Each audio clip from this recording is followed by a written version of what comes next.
Ассалому алейкум достор. Мичигандан жалынды салам.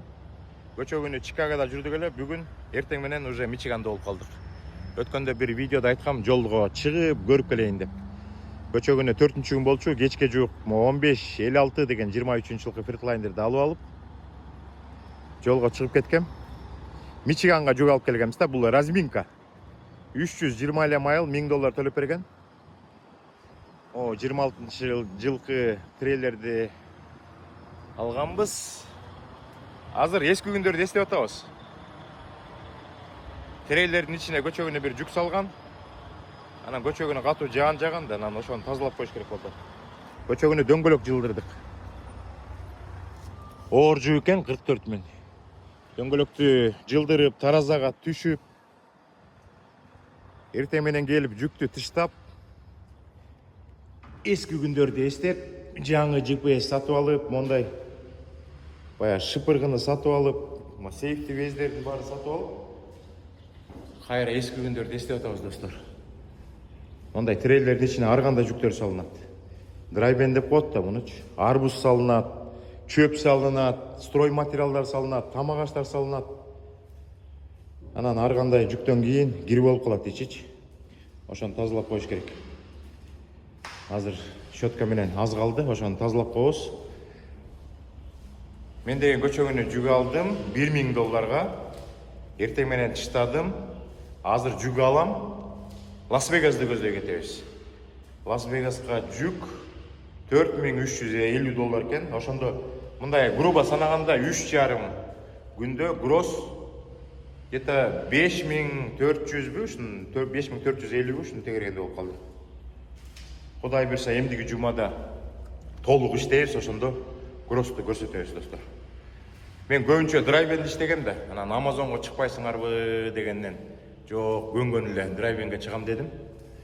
Драйвендин жакшы жери да бар, жаман жерлери да бар. Кээ бирөөнө жакпайт, кээ бирөө баптейл менен эле трейлердин эки жака сүйрөгүсү келбейт да, ошон үчүн Амазонду иштешет. Мен деле Амазонго чыксам болмок, бирок драйвенди көрөйүн дедим. Диспетчерлер кандай иштеп атат, көрүп атабыз, сүйлөшүп атабыз. Бизде азыр компанияда бир 7 трак бар болуш керек. Өткөндө 10дон ашып кеткен, 14-15 болуп кеткен. Азыр акырдан балдар келип, мен көчөгө чыгып атканда 7 трак болчу. Мен бирөөнү алып кеттим, азыр 6 трак бар экен. Биздин компанияга кошулуңуздар. Кызык видеолор болсо дагы чыгарабыз. Лас-Вегаска барганда жолдон убакыт болуп калса токтоп видео тартканга аракет кылабыз. Анда мыякты жыйнап алып, жүктү алып алып Лас-Вегасты көздөй кеттик достор. Кийинки эфирден жолуккуча сак саламатта калыңыздар. Мыякта деген Америкада өткөн видеодо айткандай, жумуштан уялбаш керек да. Мондайларды тазалап коебуз. Күнү-түнү айдап коебуз дегендейчи. Эми компанияда ошо Бактар энем иштеп атат азырынча. Мен азыр 1-2 жума иштеп, ырына кандай болоттур өз көзүм менен көрөйүн деп чыккам достор. Кийинки эфирден жолукча сак саламатта калыңыздар. Ассалому алейкум достор. Эски күндөрдү эстеп жыргап жүрөбүз. Азыр деген Лас-Вегаска кетип бартам. Бүгүн суббота. Кудай берсе азыр деген Колорадо штатына келдик. Денверден жаңы өттүк.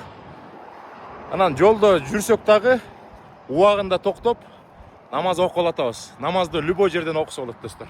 Мына жай намазды мыякка коюп, четтерине таштарды тизип коюп атабыз. Анткени учуп кетет. Азыр намаз окуйбуз. Баягы кечке эле Чикагода жүрө берсең, бук болуп кетет экенсиң да. Анан мыякка чыгып карагылачы. Не деген природа. Атайын трак токтогон жер бар экен. Мыякка кышында деген атайын ушакка трактар тизилип токтоп алып туруп, жана чейин деп коет, чынжыларды тагат да. Тиякта жазылып турат, 30 мүнөт токтосо болот дейт. Азыр деген асыр намазын окуп алып, кайра жолго чыгабыз. Баарыңыздарга ийгилик, аманчылык, барчылык, токчулук.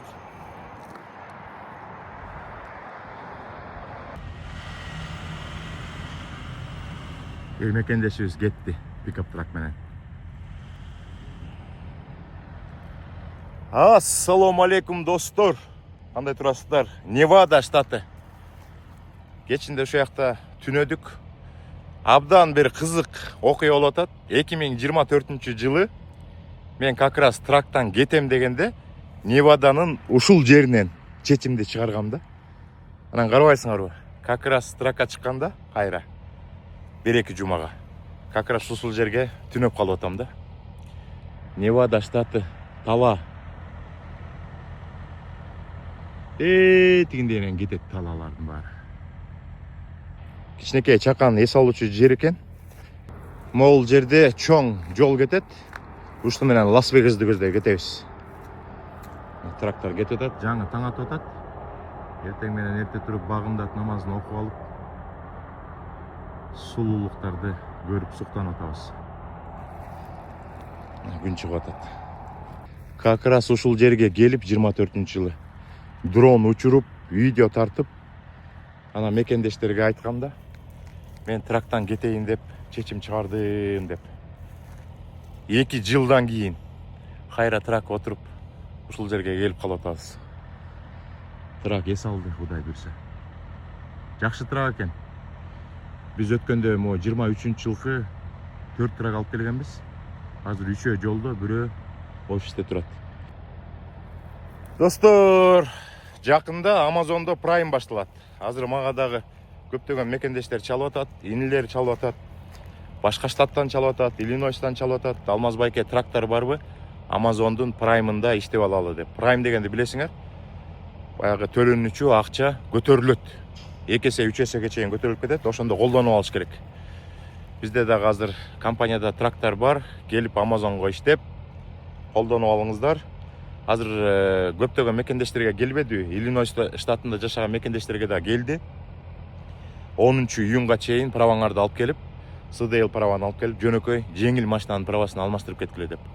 Биздин компаниядан 3 жигитке келди. 3 тең DMV-ге барышты. Барса, трак айдай турган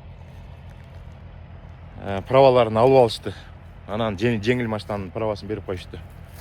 Эми ошондой каттар дагы келиши мүмкүн да. Ошон үчүн азыр колдонуп алыш керек. Колдон келишинче гүрүлдөтө иштеп, анан права жок болуп калса, анан чечимди ар ким өзү чыгарат. Же Кыргызстанга кетет, же болбосо пикап тракка кетет, же болбосо башка жумуштарга кетет. Ошондой иштер, достор.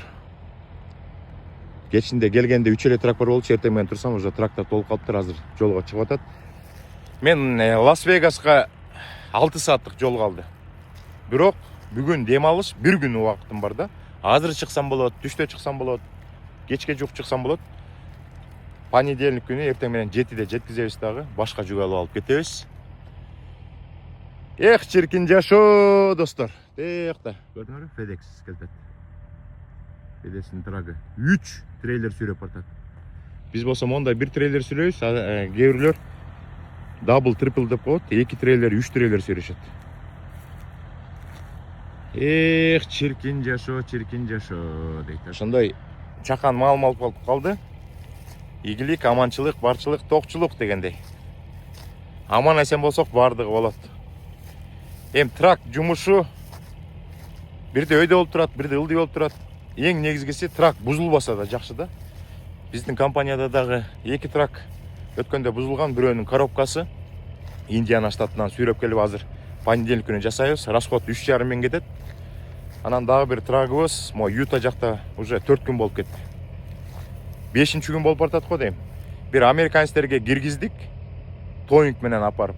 Алар оңдой албай коюшту. Тоинг менен башка бир американецтерге апардык, оңдой албай коюшту. Анан мындай чечимге келдик. Негизи билесиздерби? Американецтер жасаганды билбейт жакшычы. Россиядан келген, Кыргызстандан келген, Казакстандан келген, Өзбекстандан келген шаптар абдан сонун жасайт. Анан выездной деп коет. Ошо Ютадан чакырганбыз. 3-4 саатта келип, бүт баарын карап, текшерип, диагностика кылып, биз мияктан жасай албайт экенбиз. Шапка апарыш керек деп, азыр тоинг менен ошол Ютага апарышыбыз керек болуп атат. Ошондой абдан начар нерсе. Бул деген жолдо жүргөн жигиттердин трагы бузулганы да. Биз да ошону тилейбиз. Жолдо аманчылык, барчылык, анан трак бузулбасын деп. Жолдо жүргөн жигиттердин трагы бузулбасын. Анда биз эс алып алып, жумушубузду уланталы.